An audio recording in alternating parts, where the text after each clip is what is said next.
Hi, everyone. Welcome back to the Dating After Divorce podcast. I have a very special guest in the studio with me. Biljana Vishnagara is here today to talk about her dating after divorce story. We are colleagues in the coaching industry and have known each other for a while. So I've known her story for a little while. I'm super excited to bring her to you today. So Biljana, would you introduce yourself to the audience? Hey, Sade, thank you for having me. So, as you said, my name is, I will pronounce it how I pronounce it, Biljana Vishnagara. That's okay. Stress-free zone. Don't stress, Sade. We're good. And I am a licensed clinical social worker as well as a life coach. And I help women over 40 gain confidence through mindset and human design. So I offer that combination. And I'm here to talk about all things divorce and remarriage, and I can't wait for this conversation. Thank you. We're really honored to have you here today. I'm excited to hear your story. I know that you tell it like it is, so we're probably going to go there and go everywhere. But just so everyone knows kind of where you are in your journey, I know you are remarried because you are in my Remarriage Club series. Tell us where you are now in your family, kids, husband, all of that. So I have been remarried 3 years now, and we have just recently moved to Florida. We had a baby last year in October, and he's 9 months old. So this is my second child, and I have a first child for my first marriage. She's will be 19 years old in September. So she's gone to college. So you have a 19-year-old and then a 9-month-old. Yes. So, in between calling and asking about classes and making sure she's safe and drives safely and, changing diapers and crawling and all that stuff, it's kind of a little bit of a balance. But yeah, so we're just trying our best to survive the no sleep and right for the second time. So yeah, and I love that because I know a lot of people think this looks one way. This dating after divorce, getting remarried, having a brand new family. And this is such a testament to the fact that it can look any way you want. Oh yes. There I are mean, no rules. no rules. And I feel like, in the combination of the two of us, me being, a white European woman, who is older than him and, him being, Indian American, younger guy, What's the age never married. difference?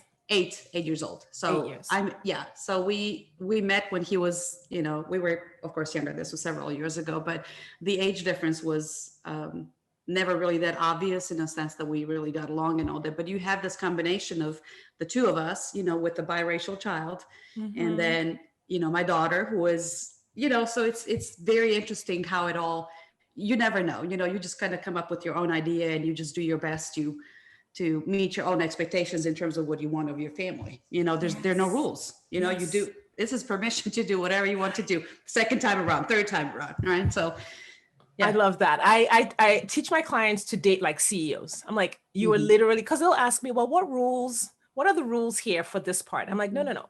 You make the rules. I can help you. Yeah. I help you with the rules that you have for your dating journey, but you are the CEO of that dating journey. And I love that you are doing this exactly the way you want it to. But I know everyone's going to be curious about the age difference. So you said you are older. He's 8 years younger. How did you guys navigate that? Was there a conversation? Did anybody lie? No, this was, we worked together. So we met, I mean, I've known him for a while, but we kind of started talking and whatnot after I got separated, a few months after I got separated. And one of the times we were having just a conversation and somebody said, oh, hey, Dr. V, happy birthday. And I'm like, oh, happy birthday. How old are you? Really? And he's like, oh, he turned 28. 28 was it? Or 29, whatever. And I'm like, oh, crap. And I started laughing and I'm like, oh, because it was already, I kind of already liked it, right? So I didn't really compute. I kind of knew he was younger, but I really didn't know, how much. So, and I was like in my mid 30s and I'm like, oh my God, what is this going to be? Like, how do I, and from the beginning, it was not, I didn't expect much, right? But as it went on, but yeah, it shocked me. Yeah. And then I was like, well, what do? I can't get younger, right? Like, and I can't make him older. And I like him enough that I was willing to try, at least see what it looks like. So, and here we Yes. are, so Yeah. many years later with the child. I So yeah. know. And it's so beautiful. Now, I know I had heard a little bit of your story before in times that we've connected in the past. And he was sort of the one who was more open to the relationship, if I'm Hmm. remembering Hmm. correctly. Can you Hmm. tell us about that? In terms of just, well, I always talk about attachment styles. And if you remember, like when I was doing divorce coaching, I always talked about the avoidance style, which, Mm. I had and I had to work through, but he was a secure style. So from the beginning, he was open to, he understood I came with baggage, if you will, right? He Mm-hmm. understood, and I was honest with him. I told him I have a daughter and I told him all that. I wasn't hiding anything, right? But he also was very open and very understanding that I do have certain dynamics with my ex and that I had to like work through a lot of stuff. And I think his patience was the main thing, because I think his way of acting and being open and willing to communicate and talk about it and, listen to me vent and, be difficult. Mm-hmm. It was it almost shocked my system, almost nervous system, into resetting itself. Mm. Because first I didn't know what to do with it, because this was like a completely normal relationship. It's like, what is it? And I think I told you, we did the clubhouse one time, and I Yes, think we I told did. you, it's like, I was so suspicious, like for the first few months. It's like, what is wrong with him? Is he a Yeah. sociopath? Right? Like, why is he so nice? Why does he Yes. get me a present because of nothing? Like he just Yeah. out of nowhere, he would. So I was like perpetually suspicious. And, but yeah, he was much more open. And, we've had a bit of difficulty to begin with, just because I was not really interested in any commitment or anything, Mm-hmm. but, once he kind of, like I said, shocked me into more, secure style and moving towards more secure things changed. Right. And I heard you use the word patient, and I wanted to highlight that because I think I've seen that as there aren't a lot of rules in the dating space, dating after divorce, Mm-hmm. but there are clues to success that I Mm-hmm. have picked up just with working with so many women, and meeting someone who exhibits patience as a lifestyle, I Mm-hmm. think is a clue. Like, oh, this person is patient versus dismissive, Mm-hmm. patient versus tolerance. Like a person might tolerate some of your Mm-hmm. challenges or tolerate your situation. That's very different from being willing to engage in it and be in it without responding in a way that's negative, without getting tired of Mm-hmm. you having to deal with an ex, or having to deal with co-parenting and all of that. Mm-hmm. Patience, I think, is a really different. You can't fake patience. No one Mm-mm. can pretend to And you be can only patient. like somebody so much, you know what I mean? Yeah. Like before you just like, you're like, oh no, Yeah, this like is way too much trouble. way too much mess. Because I mean, I don't know how I would be in a relationship with somebody who has an ex and who has had some issues and, like revolving Hmm. stuff and things coming up. I don't know. Yeah. So you're right. Patience. Yeah, I Hmm. love that. Thank you for highlighting that. Um, Now, what were your thoughts before you met him about Hmm. getting remarried? Had you thought about getting remarried? Was it on your mind? Were you planning to? Do you want me to say it? Hell no. No, I mean, I just like, the way kind of my marriage went and the way we got married so quickly, and I got pregnant, and it was like so rushed and so made me feel very trapped. So like I've Mhm. had this very strong belief that I marriage equated being trapped as far as I was Right. concerned. Let me get married. Once I had the ring on, I was trapped. Like I couldn't, it was control. Right. So I literally, if you asked me 8 years ago, 7 years ago, I would have said, oh no, I never thought about having kids or getting remarried. Like Yeah. maybe at some point, but certainly not like, a Yeah. few years after, so yeah, Right. it was a Now, strong did hell you no. ever have to work through those thoughts? Like after you met your new husband, did Oh those yeah. thoughts continue to like worry you? Were they at the back of your mind? Oh Were you yes. Oh yeah. anxious? How Yeah. did We you we work through joke. that? How do we joke? It was like he always said like he tried to marry me for 3 years, and I was like, oh no. And I would say, don't think Mhm. about it. Or like, Yeah. if it ever came up, I would be like, don't even. But you were together Mhm, during yeah, that, during yeah. those three And it years you was were kind of, dating.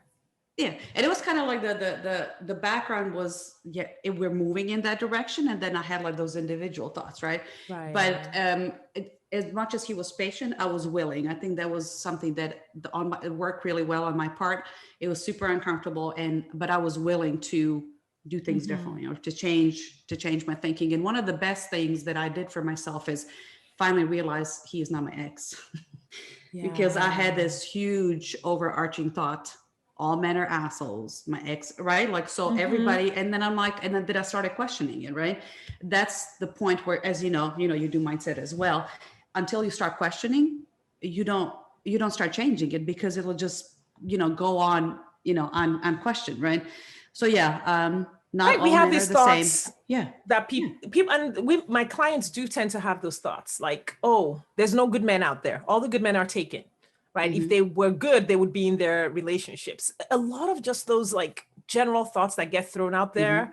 or you see them on these horror story sites about dating, and they Hmm. absorb them in, and it just seems to Hmm. be the truth of the universe that everything is bad out there.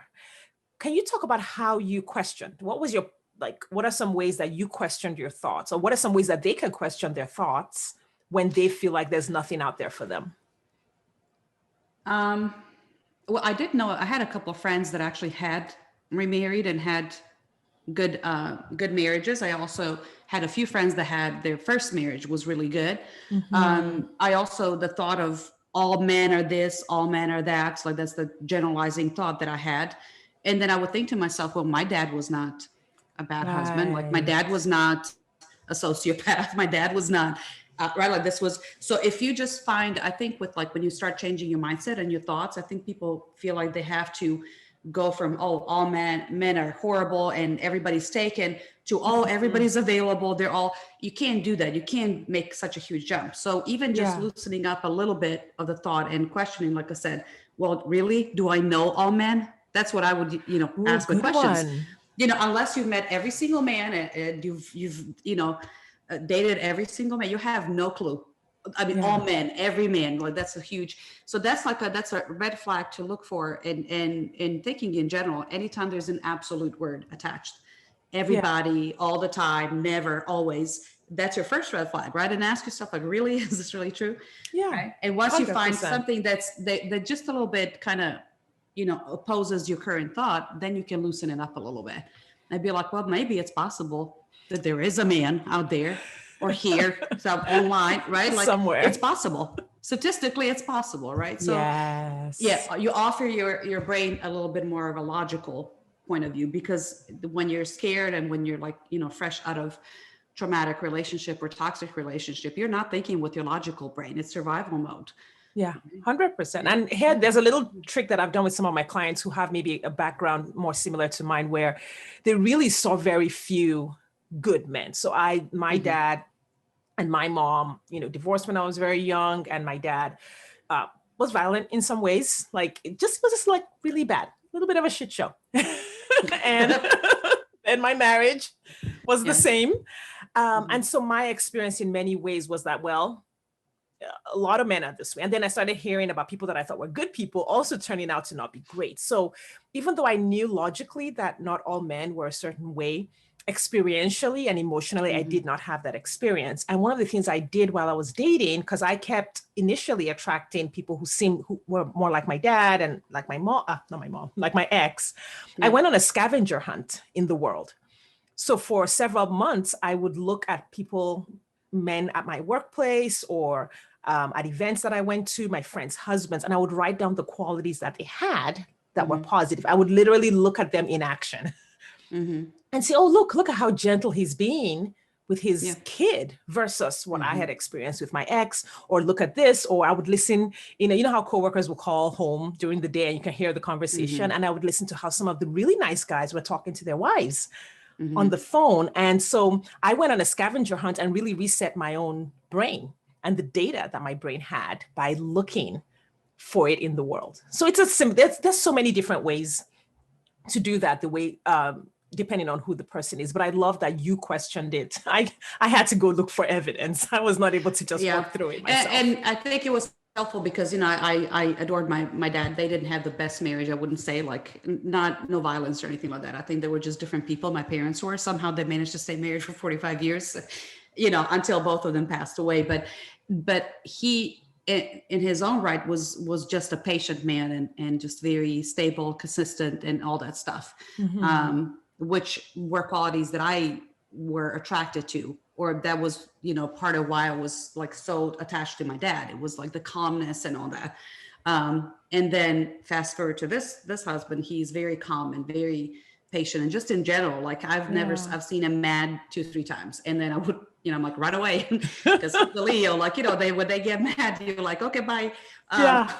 You disappear for a little bit. But really, like, in comparison to my former marriage, like, I knew what I wanted. I just didn't get it the first time around. Right. So then I decided it just doesn't exist. And like I said, referring back to my dad and, like, a few marriages that I do know of, I was like, yeah, it's possible. It exists. Right. So it's out there, scavenger hunt, or however you want to, go about doing that. You have to question it. And you were doing the same thing. You were just not questioning per se. You were just looking for evidence to oppose your belief, or evidence for the belief that you want to kind of embody, right? So either way, you question, and you just kind of break your brain a little bit. You have to do that. You do have to do that. This is why coaching is so helpful. Is like, you can't just let your brain run the show. Or you could, and then you stay in that loop. I've had clients, when I was doing divorce, I would have clients who were in the same, in the same dynamic and the same lifestyle for like years after it, right? I had a coworker who didn't date for 15 years after she got divorced. She was still getting enraged over all that, like, 15 years later. Right. It's like, you have to, at some point, you just have to move on, if nothing else, for your own sanity. Yes. You have to break that cycle. And that means forgiving him. It doesn't matter what happened. You have to protect your own sanity and just move the hell on. Like, just leave that. You have a life to live. You can't live like that, It's sort of like sunk costs. If an investment has gone bad, you do not keep throwing resources into it. An investment. And this is where a lot of people get caught up, right? Like, we were married for 20, 30, whatever years.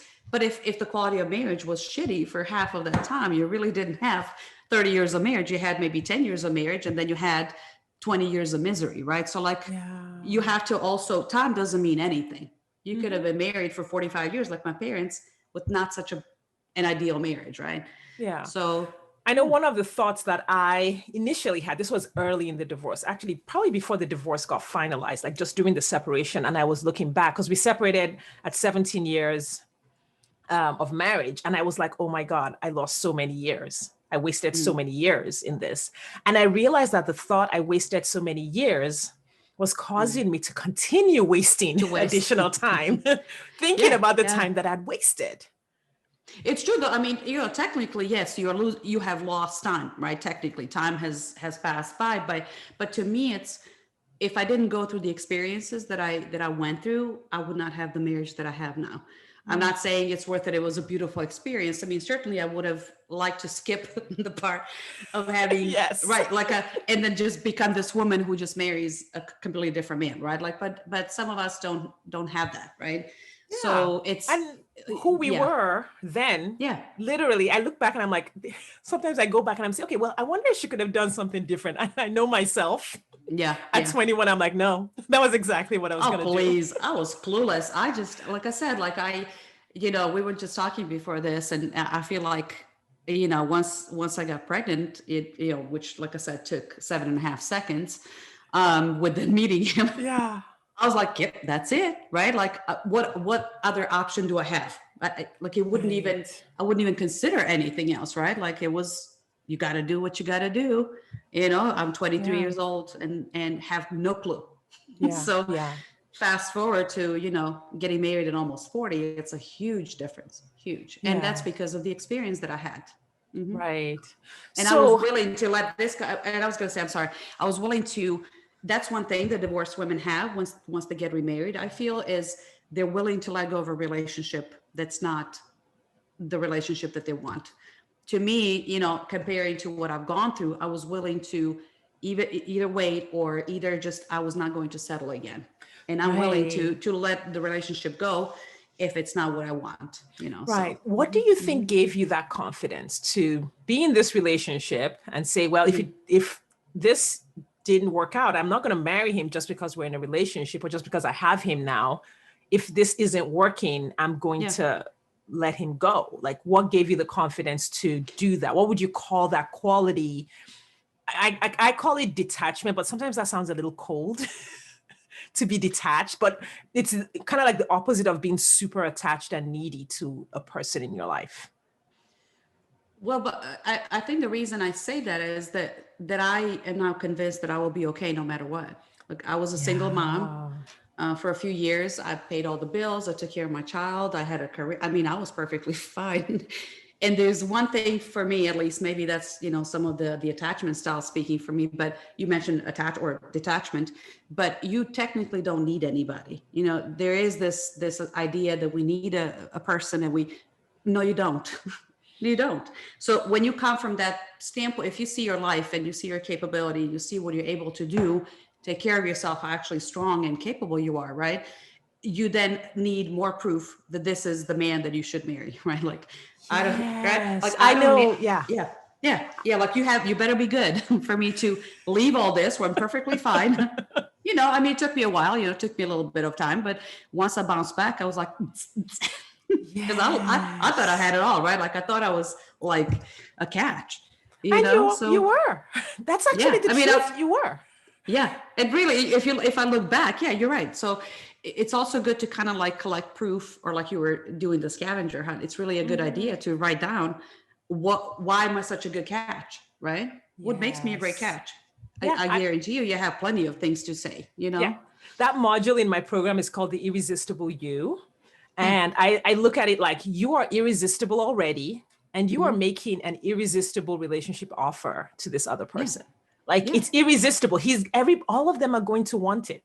Sometimes the women are like, there's all these weirdos who are messaging me on the app. I'm like, of course they are. You're amazing. Yeah. But Everybody just because, wants, yeah. but I mean, women get stuck on that. Oh, I tried. Okay, but you don't have to do anything about it. Like, just because people are right, people can offer, and it's like, Yes. they can try, and they can. I mean, I've had some suggestions that I was like, oh God, like, do I really look like that person to you? And that would be a no. And you Yeah. just move on, right? But it's again, it's like a list of evidence. This is not what I want, and I am very good Yes. with knowing what I don't want. So I always go from, I always go from there. So I'm like, no, no, no, oh, no. And then it's like, this is what I do want, right? The opposite. So just Right. use it as proof for, of course I'm a catch, but like, if a creeper comes around, that happens to everybody. You could be, that's not a personal attack on you. That's just a creeper walking Yes. around wanting to, seeing if he can find a victim, for Right. their creepiness, He's an equal Yeah. opportunity creeper. He is. Next thing you know, that's what happened to a client of mine whose husband remarried like within 7 days Oh of my God. divorcing. And she was in this thing where, she's younger and she's better looking, and he like had nothing to do with you. He's already been married 4 times. You see the pattern, like, so it's about him. He is doing this. If not you, it's going to be Joanne down the road. Like, he does not care as long as Wow. his needs are met. You are Yes. just part of his journey to, womanizing or whatever, right? So, Yeah. And I love that you're highlighting just a lot of that internal churn that women have after divorce. Like, a lot of these examples and things that you're talking about are just like, these are the thoughts that fly across our head. Why is he moved on so quickly? How could he move on? How could he abandon this? A lot of those thoughts. And I want to, ask you about, what do you think the cost of not processing those thoughts is? Because we've talked about, the guy, what you think about a creeper, what you think about yourself. Like, we keep just jumping from thought to thought to thought that women think after divorce. And you and I talk about it because we've both processed those thoughts, and we've both been coached by coaches and therapy. What is the cost of not working through all of that? well, for me, it would have been not marrying a really great man. For you too, as well, right? Like, Yeah, your husband is 100%. great. So that would be one cost. I mean, that would be one cost. I wouldn't have the crazy energized 9-month-old right now, right? Like, I wouldn't Yeah. have the life that I do have. That would be the first thing that I would, and it's just missed opportunities. And, it takes a toll on you. You don't, I'm not talking about just future relationships, but you change as a person. It changes you as a person. It changes your brain. So you walk around in this fog and this constant, fog of, oh, it's not going to work out. Nobody, they're no great men or whatever. Right. So like, you just keep walking through life, like missing all these opportunities, showing up, not willing to take risks, and you don't take risks. So a lot of it. I think a lot of it also keeps you stuck in survival mode. Yeah, So if you're yeah. experiencing, like, survival mode has certain emotions that go along with it, like a lot of insecurity, fear, anxiety, just stuff that happens because you lost your money, probably lost your home. I mean, like, I lost all of those things along the way. Like, kids were insecure and were very stressed through the divorce. And I can't imagine not processing that through therapy, through coaching, to kind of lay it all down and imagine carrying all that like on an ongoing basis. Like, hey, I'm going to show up at work with all of this. I'm going to show up in my business with all of this. I'm going to show up for my kids with all of this. I think at some point that work is so very important, to be able to lay it down and free up resources to be able to move on, to be able to do something new.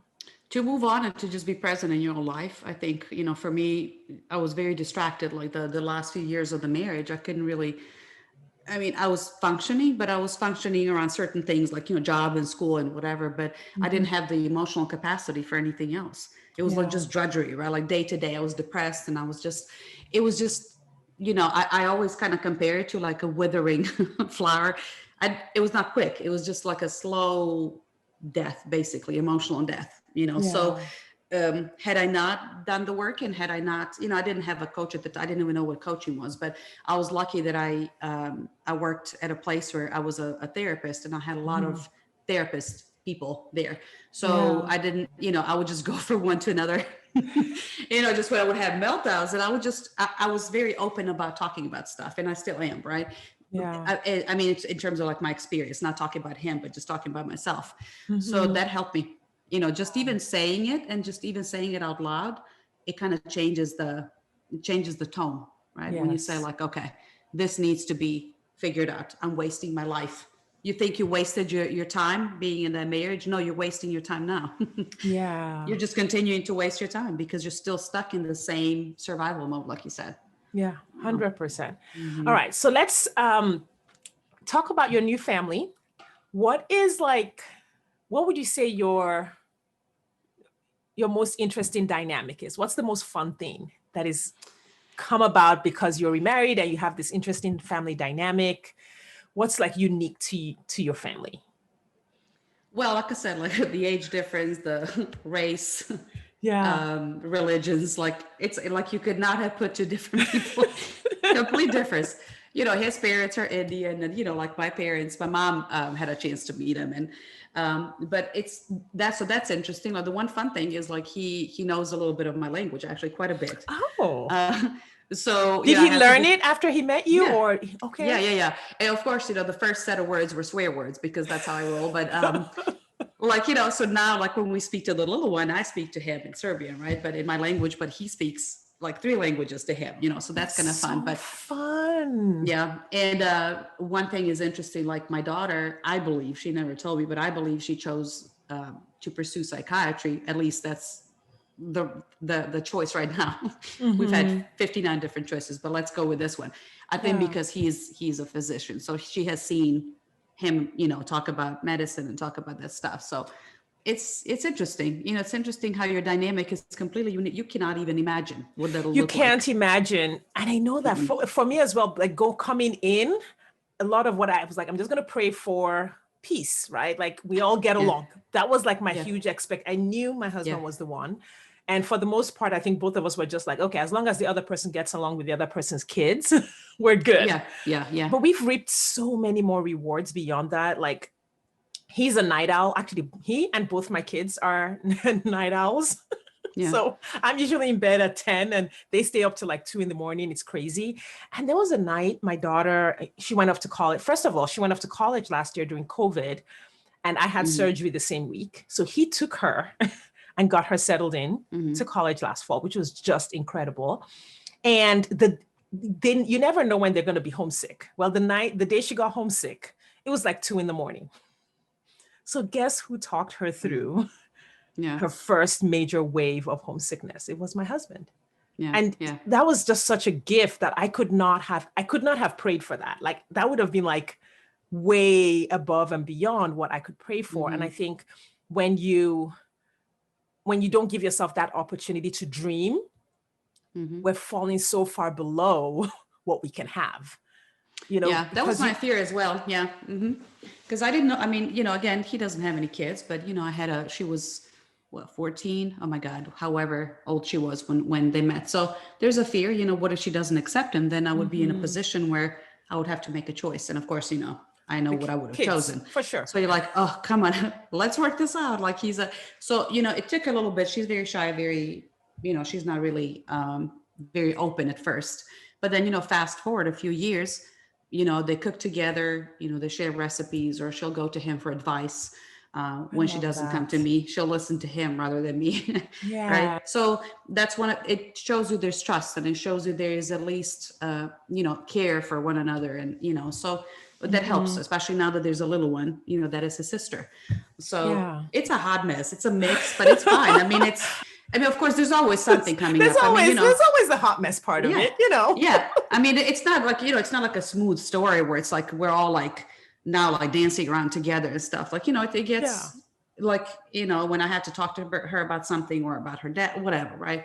Yes. It gets a little bit, but it's, we get along fairly well, I would say, I think what were the signs? And this is going to be my last question, because I know I could just keep peppering you with all the questions. Every time we talk about something, I remember something else a client or someone in the audience has asked. What was it about him that made you think he would be a good parent for your daughter?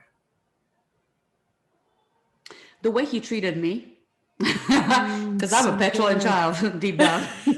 I could throw a fit. Really. And the patience. Because I knew if this man can put up with me, he didn't even meet her for the first year. So I didn't, I was very scared about all that. But if he could put up with me and be patient with me and being consistent and never run away and like still be around, I knew he would be a good dad. I mean, or stepdad, I should say. Yeah. At least he will be open enough and willing to give it a try. And I would say he was a stepfather before he was even a father, so true. Yeah. So I had an opportunity to then see how he was with her, and then kind of assume how he would be with him. But I also had a chance to meet his family, and all the men in his family are exceptional fathers. That seems to be, I want to say, almost like a cultural thing, the insistence on being a family man and all that stuff. I really like that. That reminds me of like my culture, right? When it's like you provide for, not provide necessarily, but you're there for the family. Yes, you're present and participate in the family. I find that very sexy. Like I find, somebody who is with kids. I mean, that's why I was like, no problem. Let me be 42 and have a child. Yes. Ovaries, come on. I think that's a sign when a man is interested in family as a concept. Now, of course, there's so many different versions and variations of that, but in the sense that you're thinking of it, this is exactly what you wanted. Now, I do have clients who are like, hey, I'm done. I'm ready to be a grandmother. I want someone who is also in that stage of life. And I think I love that you're giving the audience a view into just, you can choose whatever. What is it that you truly want as a person? And you know what? I really don't care much about like what people think. And like, I've heard a lot of opinions, and I really try to care a lot of the times, and I just cannot get past them. You're like, no, I'm trying really hard to care what you think. Oh girl, I'm like, just tell me more so I can care less. And I mean, of course, certain opinions I will respect, but in general, like, there's this misconception. Oh, I'm you're not having a baby. Like, don't worry about me. You're not paying my bills. You don't know don't worry about me. I can still produce eggs. And we can still, and he's like the most beautiful child ever. Like, he's like, I'm like, see, I waited 18 years to make this.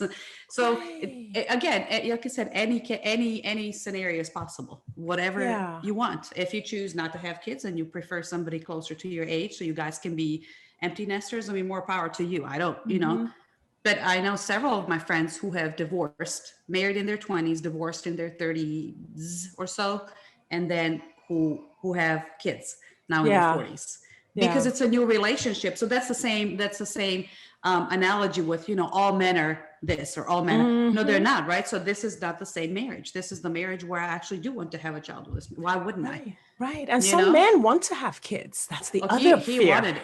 Yeah. No, I mean, that was, and I knew he did, you know, even before we got married. So I knew that one day he wanted a kid. Yeah. So I knew that, like, it's not like I was, and I always used to tell clients, you have to have some of those conversations really early on. And when a man says, "Oh, I really don't want kids," what he's trying to say is, "I don't want any more kids." Want any more kids. I mean, so, but you know, like I think we get like delusional sometimes. Oh, he'll change his mind. But why would you want him to, you know, that becomes a problem 5 years into the marriage. You're like, oh, you don't want kids. Okay. 100%. You should have those. Yeah. Religion and educate those big. I think that was also what I knew was the problem with my first marriage, like the huge discrepancies in values and like, you know, priorities and stuff. I did not want that for this marriage. You know, you have to have some overlap, not everything, but you have to have some big values overlapping. Yes. And I actually want to highlight what you said. Oh, I want to highlight like so many things, but let's talk. Yeah. Let's highlight the conversations, because this is something, and in my program, sometimes some of the ladies struggle with how much depth has to go into thinking about those things. Right? Like we have what we call relationship gates, which is, okay, while you're dating, what are the stages you want your relationship to evolve through before you go exclusive? And then after you go exclusive, then when you are exclusive and you're moving towards commitment, I help them design their relationship milestones, which is basically the conversations that you're talking about. And some people have a hard time bringing up, hey, let's get tested for STDs. Hey, how's the money going? Right. Hey, do you want kids? Hey, you know, where are you going to live? Or I'm starting a business in the next 6 months or in the next year. What is that going to look like? So my husband and I, we had those conversations. We actually sat down, and a lot of the work that I do in my program is built on the work that we did. We had a relationship milestones document. So we're just those people. We created this document. Tell me more, Shadi. We both put in what we considered milestones towards commitment. And we kept using the phrase, well, if this goes the way we think it's going, we never assumed anything. We didn't assume that we were going somewhere. And so, for example, the child conversation, I was a maybe on kids, because I really thought it would be really nice to have kids with someone as amazing as him. I was a maybe, but I was also 40. And I was like, I don't know. I was right there, you know, on the edge. And he was a no. He was just like, you know, I'm not into this kid thing. And so, but we had the conversation so early. And I sold myself on not having any more kids, because it wasn't, so the kid part of it, I wasn't dying to change diapers and like snuggle a little baby. I was, you know, I wonder why. It's great. Like I'm like sleep deprived for the next, I tell you, it would take me 7 years to like recuperate. Like I've been not sleeping at all. But you know, this is the thing. It's like I mean, of course you don't bring it up on your first date. You can't be that, you know, what's your social? Do you have STDs? Like some things are just a little bit weird to ask and you just don't want to. But I always say, you know, any kind of relationship, but like that kind of relationship where you maybe want to be invested at some point, or you think it's kind of going somewhere. I think you don't want to start a relationship on lies, or especially on confusion, right? Or assumptions. Yes, I told him I have a child, and at that time I was still separated. I'm separated. Right. Like, so it's not like 5 months later, he's like, you know, and even the conversation about kids, like you said, I was not, if it hadn't happened, like I would not have been like, you know, completely destroyed, but I was open enough. So I was a maybe, and he was a yes, right? For us was like a little bit different. So I didn't talk myself into it, but like I processed it enough that I was like, okay, I'm open to this. Let's try. And if it doesn't, we set the age of 42, like the deadline.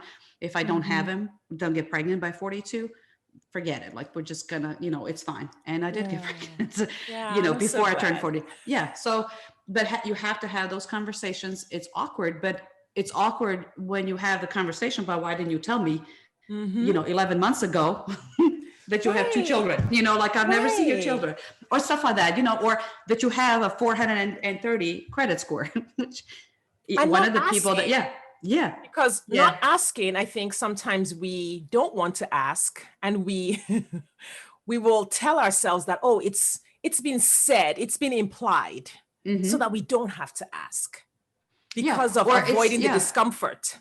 yeah. Or you don't want to know. Right. Right. Sometimes you don't, because you have suspicious kinds, where you're like, he does not look like an 800 credit score. I can guarantee you. I mean, well, right.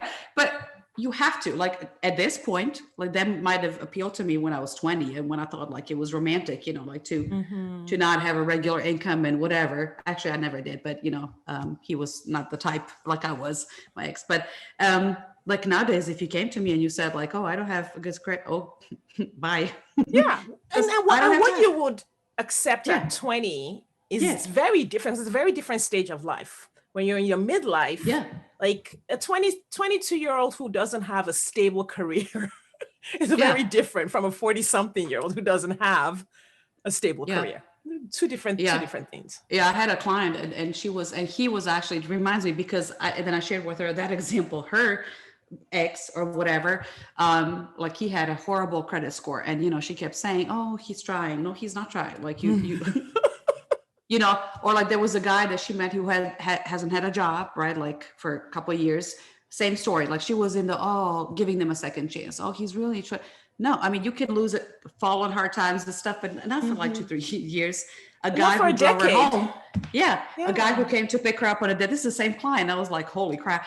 He came to pick her up completely drunk. Like, she had to drive them to a date. And I'm like, so again, a woman in her 40s. So we have to reevaluate that stuff, because again, there's the willingness to walk away from a relationship that does not meet your criteria, but you have to be clear on your criteria first. Yes. And set them really high. I always used to say, set a hell yes list, set them super high. Then you can adjust, not adjusting from the beginning. You set that criteria very high, and then you can kind of, you're talking about your life here. And it's your quality of life is hugely dependent on who you're with, as you know, right? It's a decision that will change your whole course of your whole life if you're not careful. Right? 100%. Yeah. And like we were saying before we started this call, pretty much everything we've talked about is you have to have the confidence to do that. The confidence to set those standards really high, the confidence to have these conversations. Like, could you just, and now that you're a confidence coach, could you just kind of tie it all together with like, what does that confidence look like? If you were to have it in a little box that you could hand to someone, what would that look like? And that's a weird way of putting it. But well, first of all, I tell, even now I tell people, it's not sexy. Confidence just feels like hot mess a lot of the times, right? So I think that expectation that all of a sudden you're out of this marriage and you're supposed to be this like exuberant, joyful woman to be confident is not really true. Just the fact that you have gone through it is you being confident, right? But also just the decision to show up differently, right? I mean, I can continue, there's that acceptance and commitment therapy. I'm all over the place when I talk. But he talks about the 3 ways to deal with the situation. You either stay and you make it better. You stay, you don't do anything, it just continues to be the same or worse, or you leave, right? So the example of you not changing anything, so you come from this marriage that was dysfunctional, you don't do anything about your confidence. You don't make any different decisions in terms of how you want to be, how you want to show up. You believe stuff should happen overnight. It only, you can only get so far with that kind of mentality, right? You will continue doing the same thing and getting the same result. 100%. So to me, that's all. Confidence doesn't feel good to begin with, at least, didn't to me at any point when I was struggling. But it's, decision to do it differently, and commitment. It can be a slow process to begin with. Yeah. Just understand. And again, negative feeling, we always talk about that, being able to sustain or to feel negative feelings, quote unquote negative, but difficult feelings, and not run away, not trying to buffer, and not try to, that's the bit we all run away from that stuff. So that building up confidence that's very uncomfortable, super uncomfortable. I call it courage. And I actually think courage is a negative emotion. Like there's nothing fun. I actually did a live, a story yesterday, and I had so many responses. It was funny because I said, I know you know this, but courage feels like shit. It does. And it does. And I was just talking about it because it's like we have this idea of like a Braveheart moment. Like I said, you know, you're in this exuberant orgasmic And we rush experience into where you're battle. like, yeah, no, 97% of the time you will be crying. You will feel like a hot mess. You will feel inadequate. You will feel all kinds of crappy stuff, right? It's a cleanse. I almost feel like going through divorce and post-divorce is like a cleanse or purge. If you've never had any emotional purge, you will have the emotional purge. And all of that is courage because you keep pushing through it, right? It feels like crap, and then you still show up and do it the next day. So, you know, you talked about the milestone and gates. You have to, it's stages. It isn't just about. And the stages don't always feel good. You're going through those stages and you're like, but there's but here's the expectation. We have been conditioned to think, like I said, the courage feels great, right? But like we are a culture of toxic positivity, right? Like everything has to be, you know, for you to feel like you're an emotionally stable person, you have to be joyful and you know, delusionally happy all the time. That's not normal. Like if I, as a clinician, saw you as delusional, as happy all the time, I'd be like, hold on, where's my DSM-5? Behind me.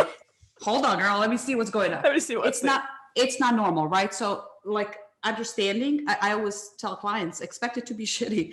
I mean, I'm not trying to be pessimistic, but if you set the expectation low with that, right, then anything better than that, anything that feels a little bit better is pushing you forward, right? Then you're like, oh, okay, you know, I survived the horrible, you know, first few months, and like, here, look at me, right? Like I'm having a better day. I never use the scales. I don't like scales, but I would always ask them, you know, how often are you crying these days? Are you crying less often, right?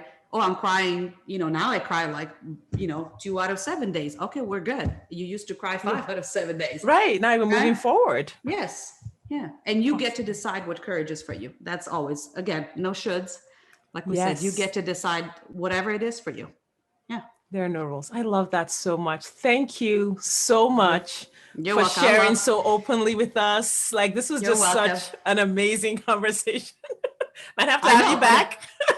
You should. I could talk about that stuff because it's true. The reason is it's universal truth. You know, like once you've gone through it and once you kind of have seen the light, you know, the other side, you're like, no, people need to know this. It does get better. It does. Really does. Yeah, it's like it passes, but like at first it feels like a kidney stone. You know, that meme. All right, guys, I told you she tells it like it is. It's gonna be, it might be like a kidney stone part of the time. But yeah, might be some blood in your urine. No, I'm just joking. But it'll pass. Yeah, I love it. Thank you so much, Biljana. You're welcome. All right. For those who may not want to go to the show notes to find out where they can find you, would you mind just kind of spelling out your social media handles and websites on here? So you can find me on Instagram. It's better_after_40. And I'm on Instagram. I do reels. I think I'm hilarious, but whatever. Or on Facebook, you can, you know, Biljana and then Vishnagara. It took me a second. Yeah, so, I really appreciate you taking this time to talk to my ladies. I know they're going to just love this episode. There's just so much value and so much wisdom in it. Thank you. I will link up all your information in the show notes. And for sure, I know I will be seeing you and hanging out with you. Thank you, everyone, for your time and attention today. And we will see you next time.